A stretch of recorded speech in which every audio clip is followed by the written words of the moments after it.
Saya barusan melihat seperti ada pintu yang mau tertutup, ada jeritan tangis. Ketika mau tutup itu semakin histeris. Lalu saya lihat tangan, hanya tangan segini aja. Hanya telapaknya aja. Tapi saya lihat ada lubang yang naik ke atas dari tengahnya. Saya tahu itu tangan siapa. Dan pintu itu tidak jadi tutup. Dengarkan nubuatan ini. Khususnya bagi orang-orang di dalam dunia kerjanya. Sebab saya hanya dapat nubuatan ini untuk dunia kerja hanya satu ini. Lalu kita berdoa syafaat. Berkat-Mu dalam musim ini seperti pintu yang nyaris tertutup tapi tidak akan tertutup rapat bagimu. Sebelum dia tertutup, tangan berlubang paku itu akan masuk di sela pintu dan membukanya untukmu. Nyaris tapi luput. Hampir selalu gak jadi hancur.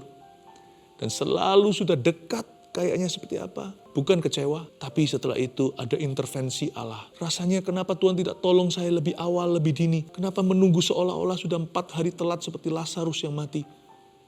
Tapi Tuhan berkata kepadamu, orang-orang, khususnya para pengusaha hari ini, aku tidak pernah terlambat. Aku tidak hanya datang untuk mencegah Lazarus jangan meninggal, tapi sekalipun dia meninggal dunia, dia hanya tidur. Aku akan membangkitkan dia. Dia hanya tidur. Rema ini, tangkap. Dia hanya tidur, padahal dia mati. Tapi di mata Yesus, bagi Yesus, itu hanya tidur. He's just sleeping. Tuhan akan bangkitkan dia. Seperti anak yang Tuhan bangkitkan tuh.